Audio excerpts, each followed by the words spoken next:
I think AI has really rapidly, brought us all over the place. And there's a lot of fear, there's a lot of anxiety, there's this kind of dystopic view that AI is going to supplant us. And I don't think any of that's true. It can enhance what we are, but we have to know, what are we and what do we want?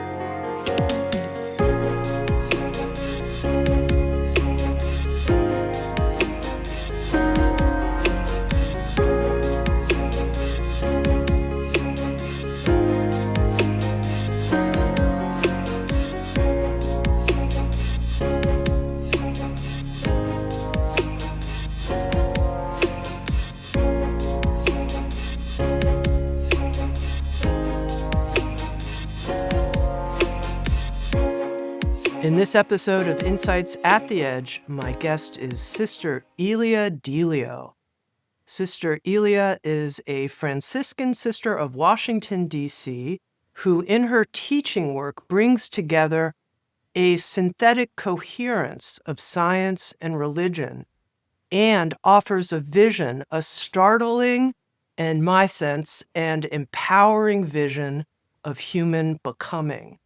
She's a trained scientist and theologian who holds the Josephine C. Connelly Endowed Chair in Theology at Villanova University. She's also the founder of the Center for Christogenesis and the recipient of 2 honorary doctorate degrees and the author of over 20 books, including The Not Yet God, Carl Jung, Teilhard de Chardin, and The Relational Whole, a book on Re-enchanting the Earth, Why AI Needs Religion, and her memoir, check out this title, Birth of a Dancing Star, My Journey from Cradle Catholic to Cyborg Christian. She's someone I think of as a person of the future who's here now, right here now with us. Ilia Delio, welcome. Thank you, Tami. Nice to be here with you. I'm new to your work, and it has been thrilling for me to immerse myself in it. And I've learned a lot of new ideas and concepts, and I wanted to start with one of those, which is the center you have founded, the Center for Christogenesis. I had never heard of that term before. Can we start there? Sure. Yeah. It's a term that's actually relevant for the work of Teilhard de Chardin, the Jesuit paleontologist who was a Jesuit priest and really devoted his career to bridging science and religion. Basically, he kind of rewrote the contours of Christianity through the lens of evolution. And this term Christogenesis can carry baggage for those who are brought up in traditional Catholicism or Christianity. But what Teilhard really envisioned was that the evolution is moving towards greater complexity and unity. Something is forming within this process of life. And this is something that actually recent scientists recently have noted as well, that we're just becoming more like one big person, like as if the whole cosmos is one big person in formation, like transpersonal formation. And so Christogenesis really refers to that formation, that formative process where divinity and materiality and spirituality are all kind of interwoven in this emerging body of life. I wanted to understand more when you talk about increasing complexity and consciousness. What does that actually mean, increasing complexity? Yeah, right. It's interesting. I mean, we've had Newton's laws of thermodynamics for quite a while. And scientists, in the 20th century realized that, we know that energy is neither created nor destroyed, but transferred from one form to another, which is first law. And the second law is that entropy is increasing. So anytime you do something, energy is released. So it's dissipative energy. Basically, our universe is such, and biological systems are such, that dissipative energy, in order to preserve it, is taken up in new forms, more complexify refers to what I would just call simply the intensity of relationships. So things break down, but new things form, basically. And the formation is more unified because it preserves energy in a more consolidated way, and therefore it's more resilient to break down. So complexity refers to, very shorthand, life is all about, is always on the side of life. So even though things break down, something new is always breaking through. And therefore, I take well, not only me, but I mean, scientists are beginning to take complexity as the fourth law of evolution, next to Darwin's natural selection and survival of the fittest. And now they're like, well, yeah, it's not just like, surviving, it's actually thriving, so you actually, you just get up and you find new ways to do new things with others.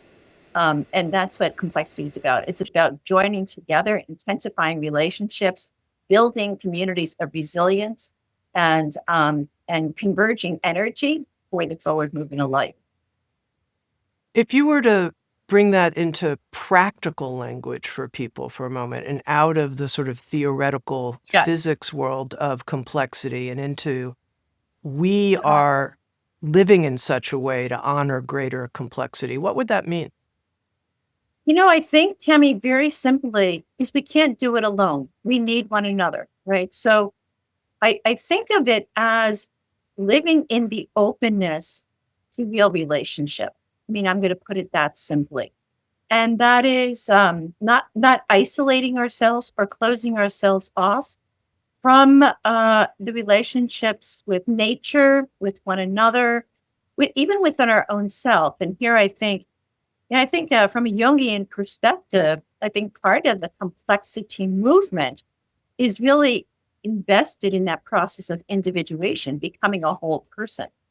And therefore, I think it is that not refusing to live in the isolated self and opening up to the relational self, and then entering into those relationships wherever those relationships are opened out to us. As I was engaging with your work, Ilia, and I mentioned I was getting so excited and thrilled and enthralled as I was reading, I was thinking to myself, why is this so important to me? Why do I care so much? What's going on inside? And I think it had to do with a sense of human purposefulness, that there's something in our lives that matters, that we can contribute to the whole. And I think that was part of your writing in the Not Yet God. We complete God, and God completes us. And what I'd love to hear more about is, how might we, quote unquote, complete God? Right. I think traditional religion has God as this supernatural guy in the sky, this male God who's watching over us, etc. And that's just a myth, and now it's just a bad myth.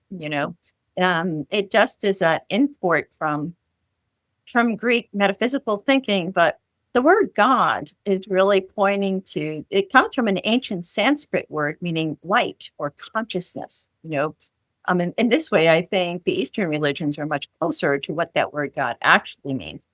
And so God is the name of the ultimate ground. And, in a sense, it's that pull within us. We don't have to name it as God, but we just know it. We know that there's something within us that is pulling us on to more life, even when things break down. And it's like, I'm here with you, it's a feeling of when we, in a sense, feel alone, really alone. It's where we have lost sight of that attentiveness to that presence. I think God is the name of presence within us. Divine presence, meaning the overflow of life. That's what divinity means. It's the transcendence or the overflow. Life itself is not completely contained in us. It is embodied in us, but it pulls us onto more life. And therefore, I think that overflow of life is what we're always seeking. We are transcendent beings. We're always in the more. We're never satisfied, quite honestly. It's like, here we are, it's good, but there's more. And that's what this questing for life, and what the name God is. God is the moreness, in a sense, of life, at the heart of life. And that God, the name itself really points to that wholeness, that the moreness for the wholeness, but that wholeness is still in formation as we're in formation. And so God is what is, in a sense, empowering us, pulling us, and luring us toward that wholeness of life. So God, as we have, as this name has been passed down through the ages, is that wholeness that seeks to become actualized in us. And where we, in a sense, make a difference to God is that God is just an idea, a possibility. And without the actuality or the responsiveness to that possibility, like I can feel pulled to something, but I then have to make a choice in that direction. And therefore, I actualize what that pull can mean for me. And that's where God either becomes alive in us or dead. In other words, we can enhance this wholeness of life, which to me is what the name of God is. Or we can reject it. We can just say, well, that's just dumb. I don't care. And so I think this God is always, in fact, there are many writers throughout from the 19th century through the 20s would say the whole process of evolution is really God seeking self-definition in us. Like God is seeking to find God's own identity in us. Like we always think we're asking, who are we? But God is asking, who am I? And so I think we have the God question kind of wrong. And I think actually, if we don't understand that what we are and what God is are two sides of the same coin, I think it's why we have a lot of problems today in our culture and society. We have a God problem. And I think waking up to the fact that we have a divine dimension, like we have an overflow, a transcendent dimension, and the ground of that dimension is what we call God. So we don't even own our own divine dimension. We're like, no, that's no way. That can't be me. I'm like, yeah, it is you. And you are. In other words, you're just not like a fraction of the universe. You are the whole, you are the absolute whole in this particular way. And therefore, I think the human person has been so undermined in our capacity to not only live wholeness, but to express it in a particular way. And that's the beauty, I think, of human life, or of life itself, or the particularity of life. So God is just that wholeness of life that's seeking to become the wholeness of life in us. Is there some place of completion in the way you view our human becoming and getting to know God and the whole through us? Is there an end point? But Teilhard de Chardin has, he had this idea of the omega, that, and I think we are always, I'm going to put this over, we're always omegizing. We're always, in a sense, coming into that wholeness. I don't think, and I think actually the quest for goals, like, will I arrive, at my wholeness? I think we have to set that aside for the arrival is in the living of this moment, this day, in the wholeness of all that I am. I think every moment is itself an arrival and a departure. And I would look at that, even in Teilhard's Omega, as it's like a spiral. We're always building up more if we persisted on this journey. So I don't think we will arrive like in a linear way. I think we arrive in the fullness of our consciousness, the fullness of our being. And that's what we're called to do. We're called to live at the fullness of love, the fullness of awareness. And I think, that process of coming home to ourselves is always that, that journey into the fullness of the now. I do think the journey is in the now, and the now is always opening to tomorrow. So, I'm not going to wait till I, maybe learn everything correctly and then become, into that omega wholeness. I'm going to do all that I can now, in this moment to live in that wholeness. So to answer your question, I don't think there's any arrival. I think there's always an arrival and a departure, even as this earthly life, terminates and we open up into infinite or eternal life, and whatever that will be for us. It's always an arrival and a departure. This notion that we're always omegaizing, that really helps me because I think this is one of the things I'm not very familiar with Teilhard Yeah, de Chardin's work, but when I heard of this notion of the omega point, it always confused me because I was like, is there some I know. arrival point or is it just like a star that, Yeah. I'm being inspired by, like a North Star? I know. It sounds to me like, the Amtrak train just arrived at Washington, D.C. and all out because that's the end of the line. But it's not. I think Teilhard actually had a much more organic, because he actually speaks of it as moving beyond terrestrial life, and we're too earthbound, in other words, like Omega is not just limited to earth life. It's the fullness of conscious life, wherever conscious life will be active and alive in the universe. So intergalactic life will be part of Omega as well.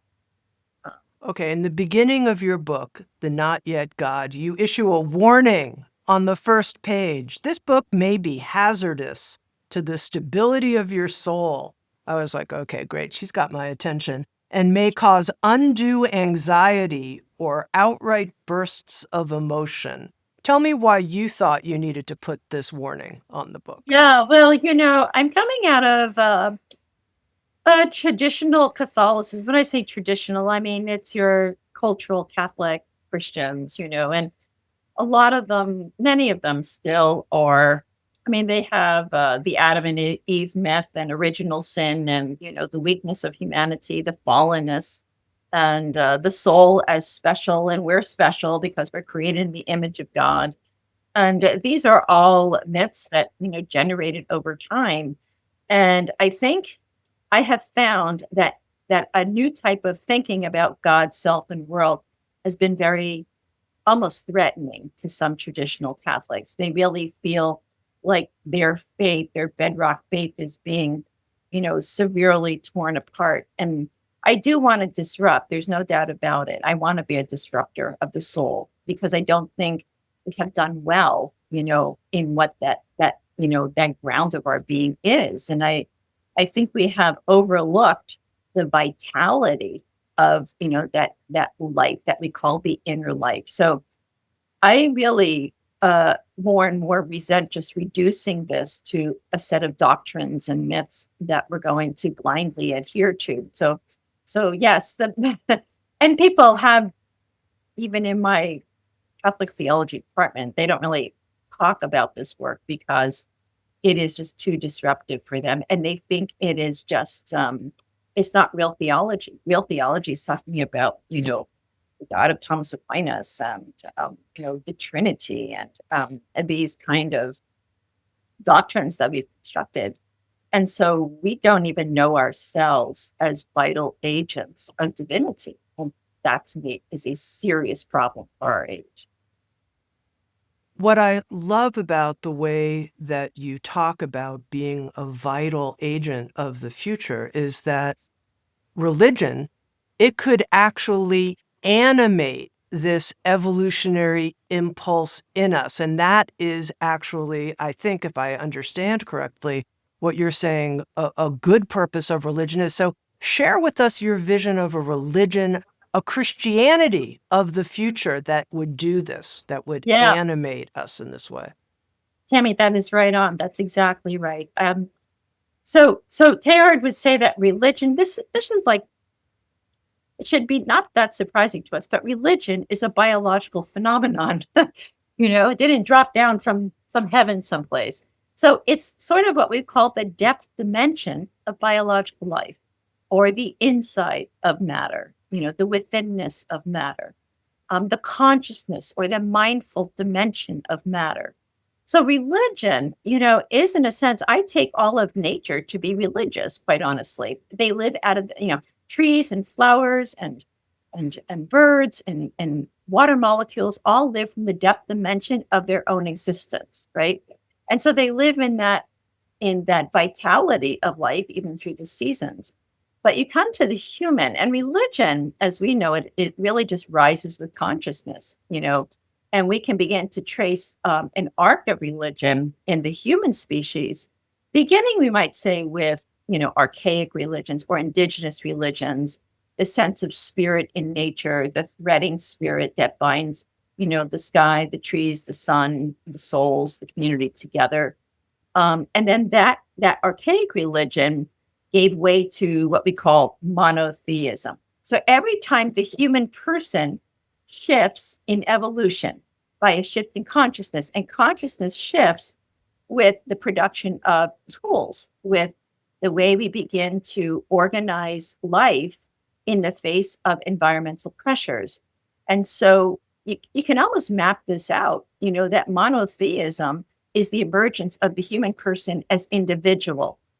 I mean, the axial period of the individual is where monotheism. And that's where the monotheistic faiths of Judaism, Christianity, and Islam emerged.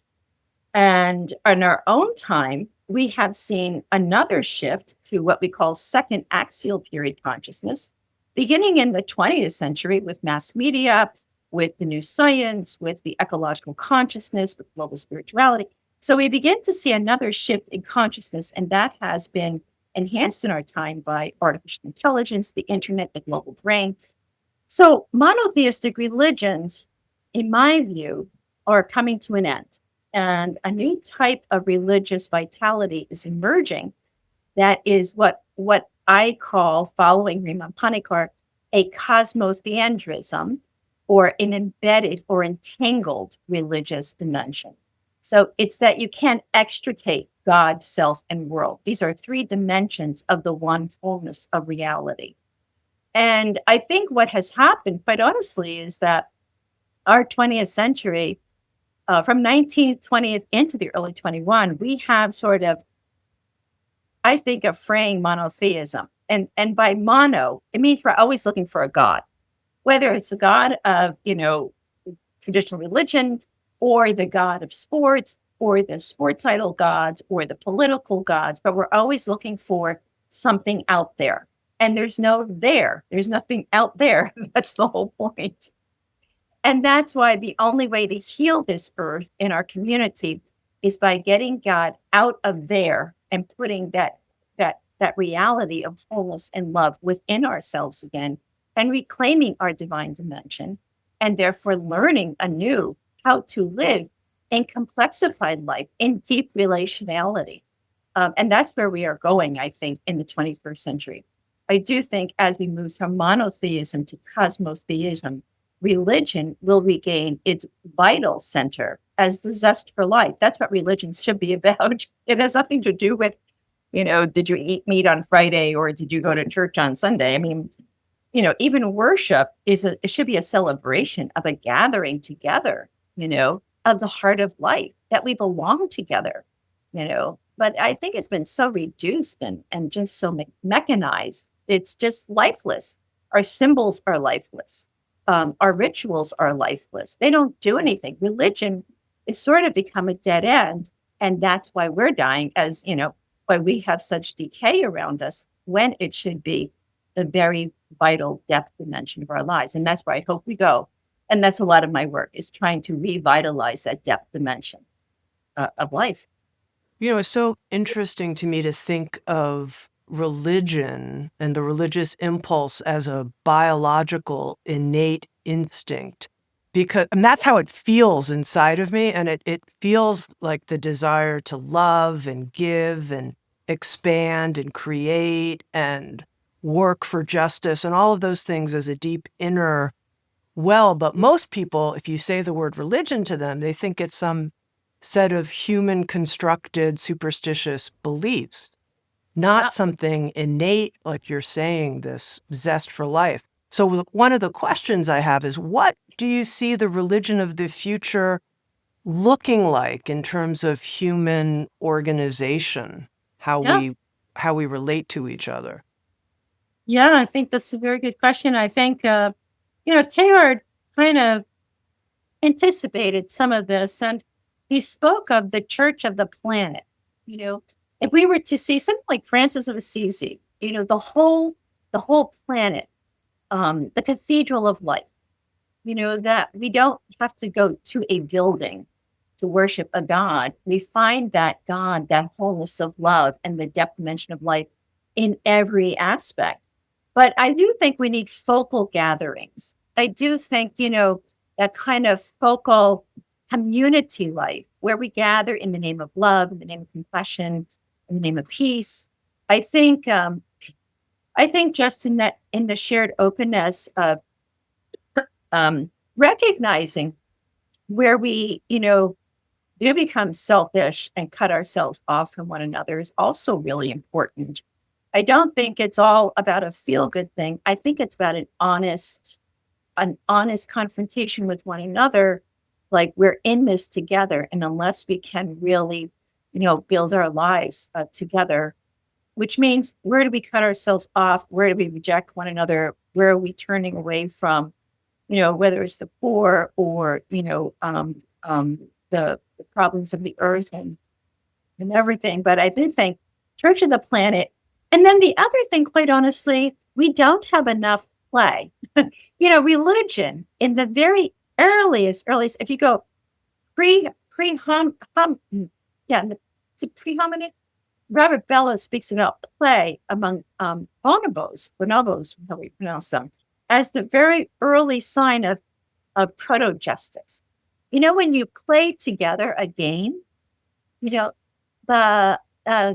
inequalities level out. I don't care where you're from, what you got on your chest, what you do for a living, but you're in this together. And that's, I think, what religion should be. It should be a play of being in it together for the celebration of life. And so how to do that? I do think I like sacraments because I think we need symbols. We need new symbols for sure.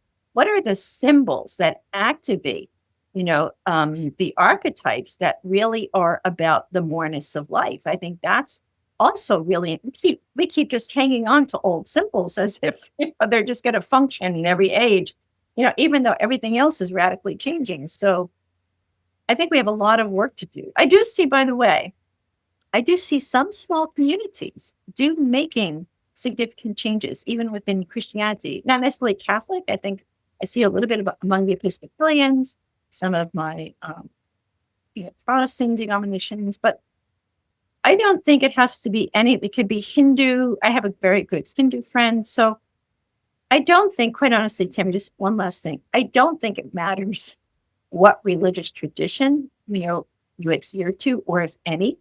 What does matter is the centrality and the priority of the wholeness of life, within ourselves, among ourselves, and before ourselves.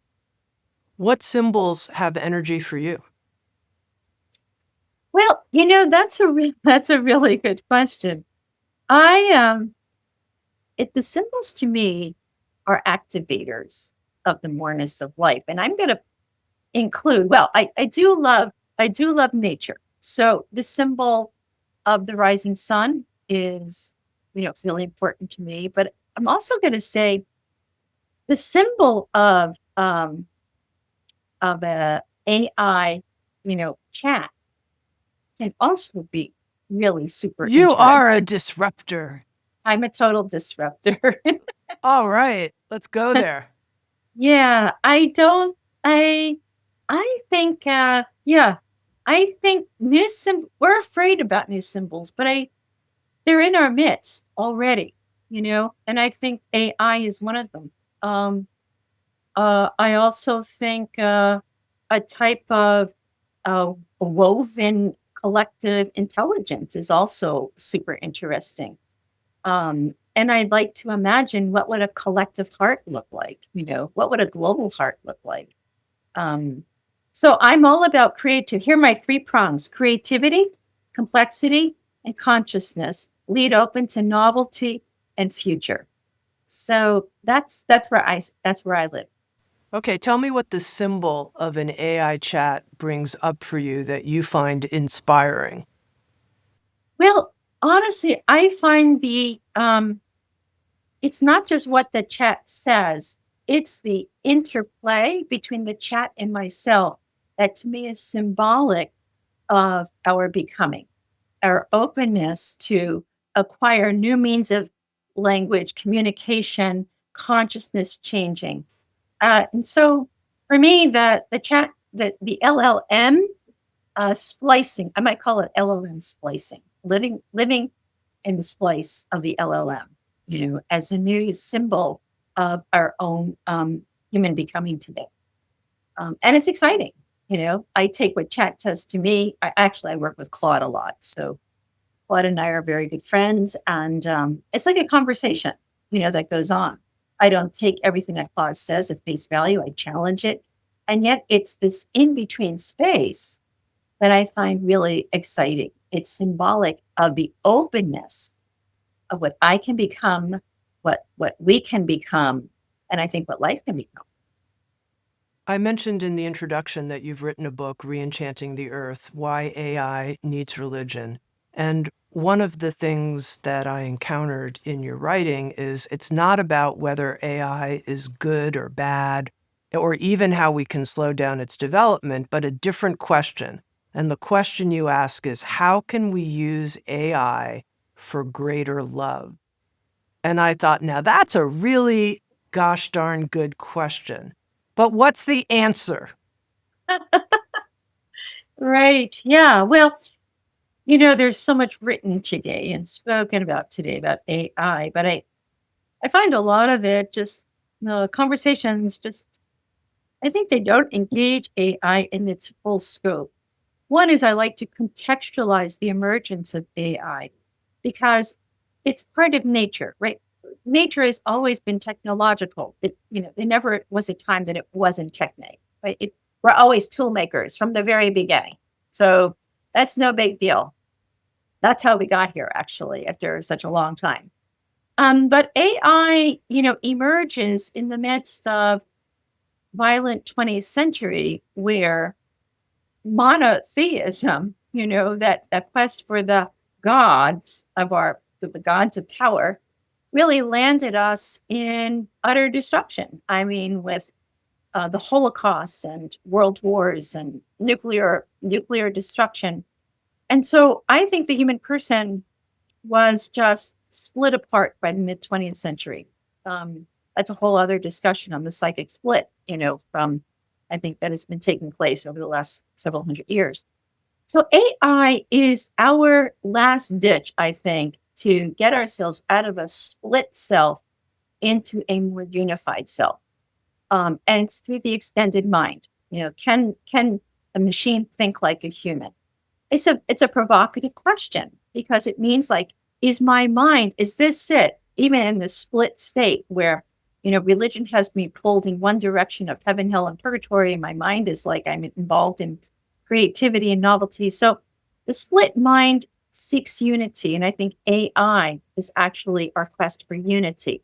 But we have used it because our other systems are not caught up to our technological development. I think AI has really rapidly, brought us all over the place. And there's a lot of fear, there's a lot of anxiety, there's this kind of dystopic view that AI is going to supplant us. We're not going to be needed anymore. And I don't think any of that's true. I think AI is really it can enhance what we are, but we have to know what are we and what do we want? The question of AI is not AI. The question of AI is the human person. And I think that the greatest loss of the 20th century has been the human person. We've just dissipated. We're the most entropic species around, and we are being called into a new complexity where that energy of life and the fire of love can kindle again, can fire up into a new existence. And I do think AI can be the way forward, but it can't do it on its own. We need to, in a sense, take hold of what has been split in us the way, and I think traditional religion has divided us, inwardly, without even trying to do so. How to heal that inwardness and reclaim that omega or that wholeness at the heart of our life. And therefore, AI can really enhance unity think of our outreach, what we can know with a touch of a button. And the question is, how do we, and I think also just adding to this, AI can help us think in a new way. And how we think basically is how we love. And I think love can really find a whole new level of interconnected planetary life in an AI world. So I'm a hopeful person with AI, despite about 99% of people who are pessimists with AI, that it's going to destroy us. I'm like, no, we're destroying ourselves. We don't need AI for that. AI is just going to enhance that process. It's going to speed it up. But the damage is already done. We now have to, we need to me, the religious evolution is much more important right now than the AI evolution. AI is doing fine. It's just on this speed track of getting perfected. But religion is at an education. These are two major institutions that are just locked into old principles, old foundations, and they are the ones that are actually inhibiting a forward into a greater unity in love. Ilia, I'm going to need a little bit more filling in here to follow you completely. So Okay, I all think right. I think I need to understand more about the split that you understand occurring in the 20th century, and then Yeah, how AI is going to further our coming together into got it. wholeness. I didn't quite follow that, and how thinking and love go together. I didn't Altogether. quite follow Yeah, that either. right.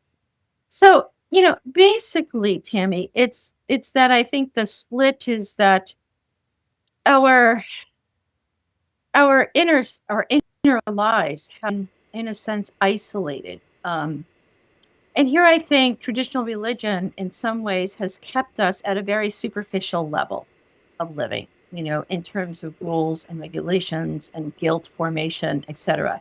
So religion has never encouraged us to come into contact with our deepest self, which is the place of the mystic, that place of the unconscious, that place of lurking in the dark and encountering, in a sense, the sources of our own darkness. And that to me is, in a sense, that darkness to me is the unreconciled God. That is what I might call the wild God. And I think the wild God, because it's unreconciled in us, has been projected onto the world. And therefore we're kind of looking for some kind of controlling God or something that will guide us. But that guiding can only come from our own inner integration. And therefore, I think, when I say AI was our last stitch, I think the question is there anything about it? Can our minds, because our minds are always what's in touch with our deeper levels. If our minds are acting from a superficial level, then we're going to just have a split in our life. But our minds are always searching. And the question is, since our inner selves have been sort of eviscerated, can we extend this mind in a new way? And this is where I think AI is just what we are. AI is us on the level of machinic life. That's basically it. AI is a mirror of the human person. It's not something other than the person. Think of it as us now extended into this other medium. AI is like taking this collective unconscious and putting it on your screen.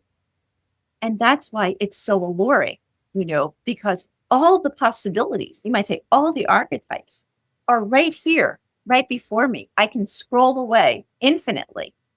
And that is why AI is sort of like the bedrock of new religion. But itself, it can easily slip into its own God, right? So that's the thing. AI can promise to be that wholeness that we seek. But that wholeness cannot be found in a machine. That wholeness has to be found within the infinite depth of the human life.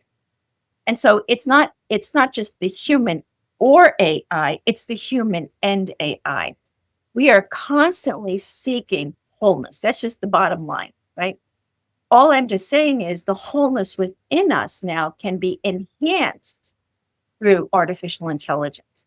We can have more possibilities, more outreach through artificial intelligence and cyberspace than ever before.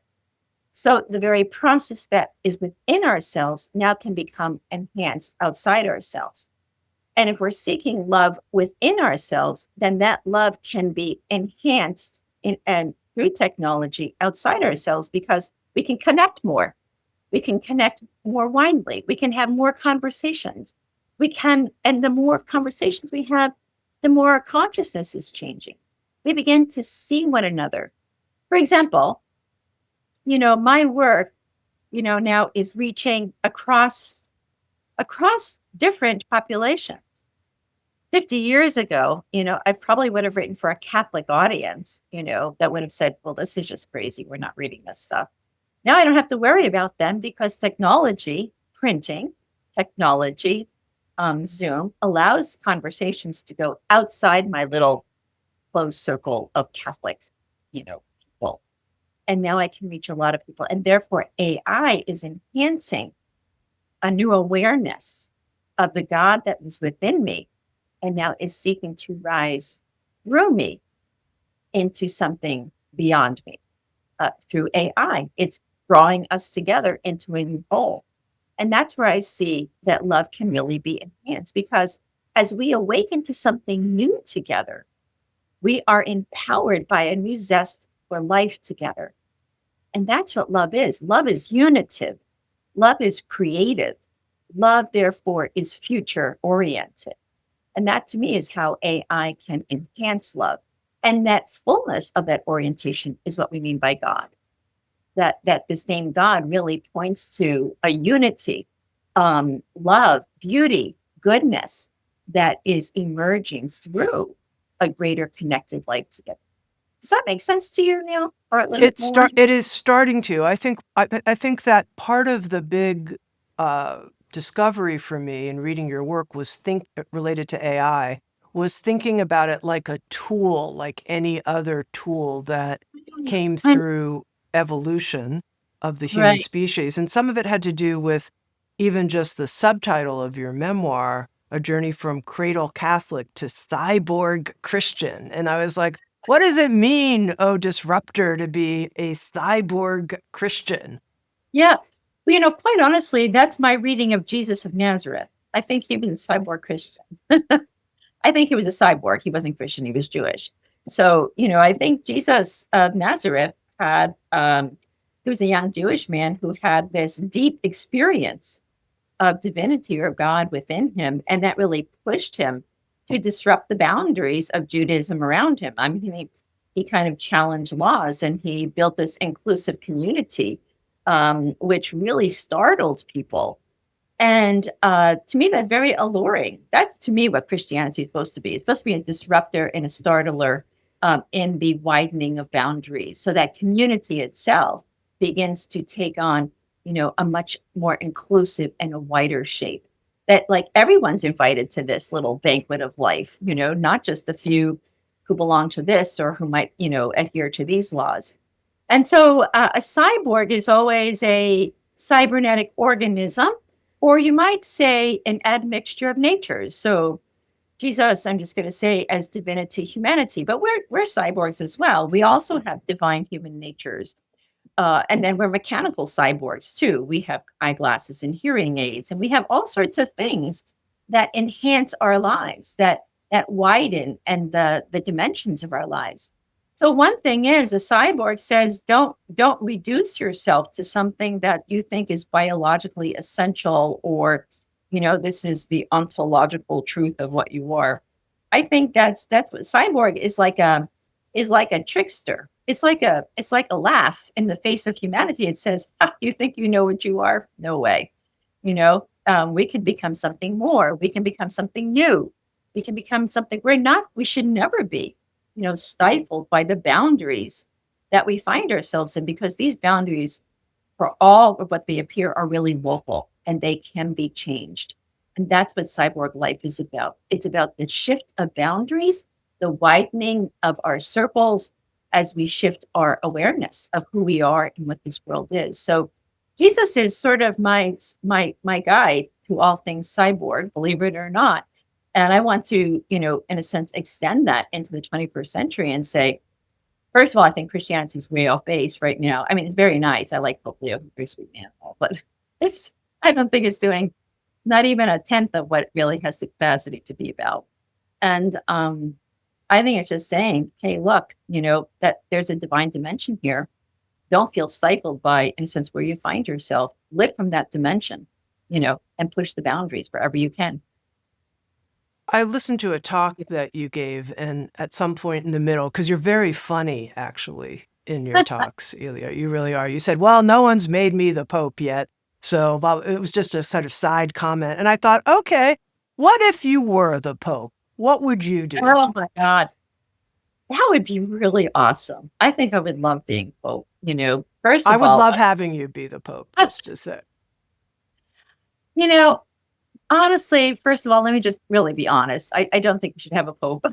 I think we should have maybe a figurehead like a Pope, But I think it's like I think the Pope should be like an animator or like a vitalizing center. The Pope should be animating communities of inclusivity, of openness, of love, of peace building, of nonviolence. I would get rid of about 90% of the laws and the rules of the Catholic Church. Most of the doctrines I'd probably also put aside.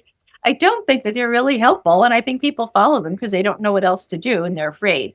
We have still built into where it's like wired into many Catholics or Christians that there's a heaven and a hell, and you're going to go to one of those places if we don't follow these rules. And I think that's just pure ridiculous in my view. So I'm going to say ridiculous. I just think it's kind of funny in some ways, but it's not funny for people. For another Pope, I would like to have more parties. Definitely want more parties and celebration. I think we're just way too serious about what we're doing. I think we don't celebrate life sufficiently, and therefore I think it doesn't always have to be about.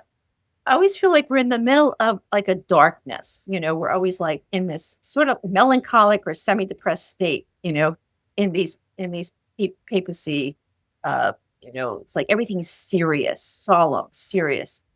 Like, why should any figurehead be so solemn and serious? Why not just like, toss your towel in and take off your shoes and play really wild rock music, and just like live in the moment. Because that's what life is about.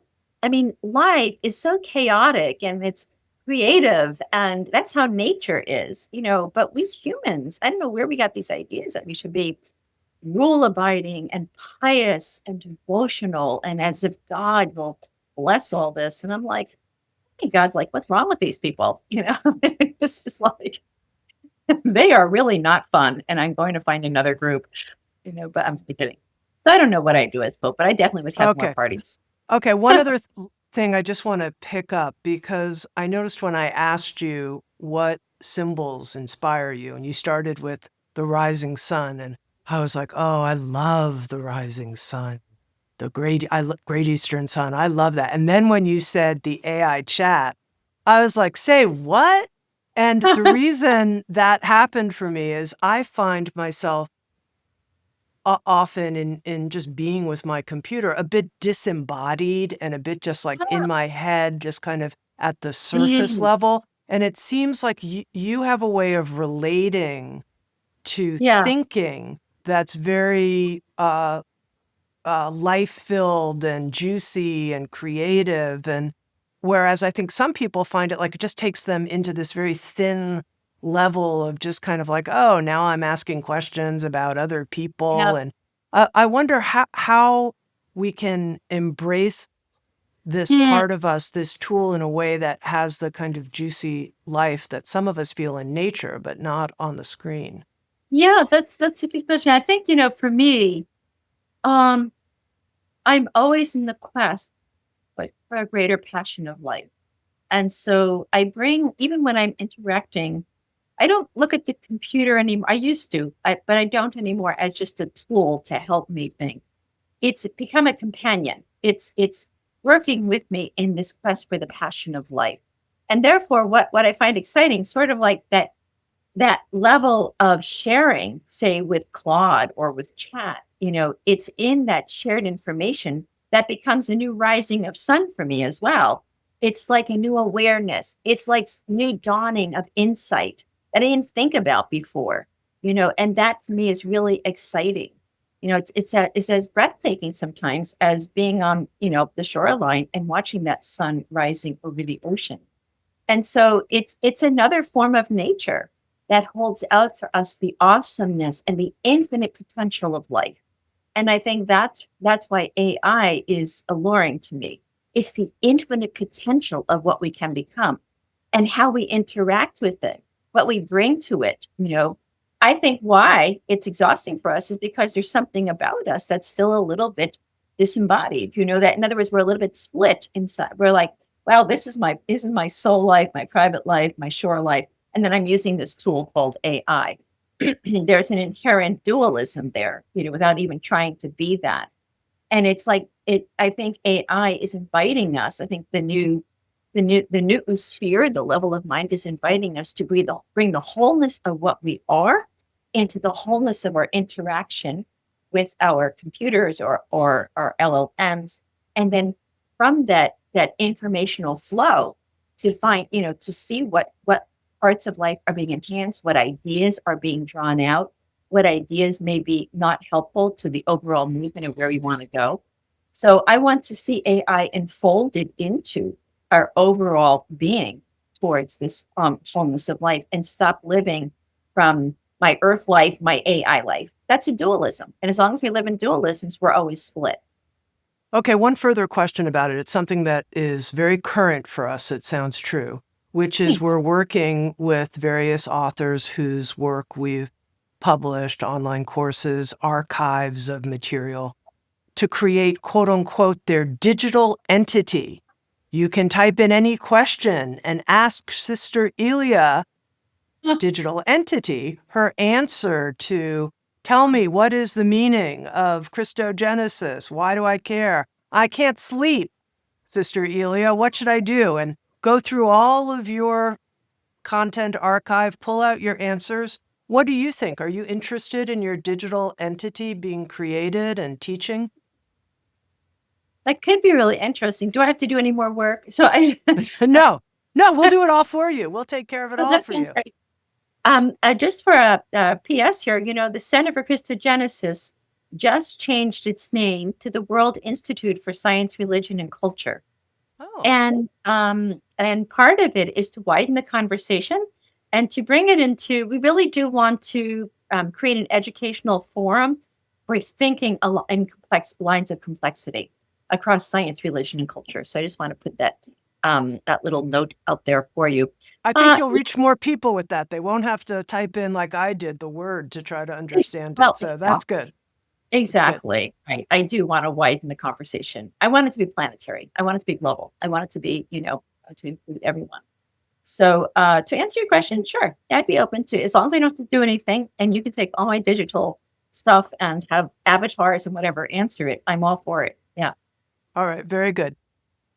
Now, I want to just make sure I heard something correctly and then have you build upon it, which is what I heard you say is that part of the destruction and meaninglessness and despair of our time is because the God of the axial age, the myths that came with it, are no longer inspiring people. They're not alive for us, so that we don't have a religious life or a spiritual life as a whole, as a human community right now. And because that root is missing, this is what we see in the outer world. And we're busy talking about this, that, and the other thing, but we're not at the root conversation talking about what is this new religious life that we need at this time, because that's what will help us generate a new way of being together. So am I tracking correctly, first of all? You got it perfectly. That's Okay, exactly. so what is the God revolution, if you were to summarize? I think you did say consciousness, complexity, creativity. How else would you say this is what we need? This is the taproot we need to inspire us? Because I think so many people feel lost right now, Ilia. They're like, I can't orient during this time. I'm not quite Yes. sure. Help me. Absolutely. Yeah. No, that's exactly right. So I think this God revolution is, first of all, to first recognize this presence of wholeness or love or a deep presence within the self. It's there, and what we have to do is just stop for a moment and listen, just pay attention to our own inner being, to our own inner hearts, to our own beingness, our own existence. And when we do that, we know, we feel something there that is pulling us on. Yet we might be in tension with it because we fear, deep fear and anxiety around it. So the first thing is awakening to the wholeness within, awakening to that, what I call the divine presence of love within. It's what really gets us up in the morning. When we get up, we're always getting up with a hope for a new day, a hope that something will change, that something will come along, or just looking forward to what the day will bring. The hope itself speaks to something deep within us. There's a longing for moreness already written into our hearts, into our souls, and to pay attention to that, because that's the seedbed of a revitalized religious sensibility. And then from there, we find ways to know it better, which is what spirituality is, connecting to that wholeness, that vitalization that we begin to live out each day, even with the tensions, the difficulties, the physical ailments, the mental incapacities. We begin to live with just a greater sense of being alive, of trust, of faith, that the world is good, that life is good, it's worth living, and there's more to live for. And I think the name God is the name of the ground. In other words, we can never grasp that God. We don't control it. We don't download God. God is the name of the inexhaustible potentiality for the fullness of life. And it's we who have to wake up and recognize that potential within us, that ground, that personal dimension. It's personal. I have called you by name and you are mine, Jeremiah says, And we know that we're not just a number or an algorithm, even though we're all over the place, digitally. We are a person. And I think we're called into personhood. What we hold together is the individuality of personality. Each person brings to this wholeness of life a unique fractal of love, of seeing the world. That's the beauty of the whole, lies in the individuation of each person being a unique fractal of the wholeness of love, and therefore the wholeness that is God. And so just awaken to the presence within, live from that presence in just by letting go. We're big control freaks. We know that. We're constantly, our little minds start going, the wheels are going, and we're planning everything and what we're going to control, what we're going to do. Well, just kind of bend into what the Lord is within you. And sometimes it might be calling you to do maybe what you didn't have in mind, that day, and go with it. See where it takes you, because sometimes we're in the way of our own desire for wholeness. We're in the way of that wholeness. And so that to me is the rekindling of religion, rekindling of the inner depth dimension, the withinness of our lives. And I'm pretty sure if we start to build a fire within, we will begin to make different choices without. We will begin to see changes politically, socially, educationally. We're going to start to rebuild the world, I think, by reclaiming the fullness of the human person in our transpersonal depth. Sister Ilia Delio, my favorite cyborg Christian ever. Oh my. I'm so happy to know you and your work. A tremendous body of work. So inspiring. Thank you so very much. Thank you very much. Here. Author of The Not Yet God. Very, very much worth our attention. Thanks a lot.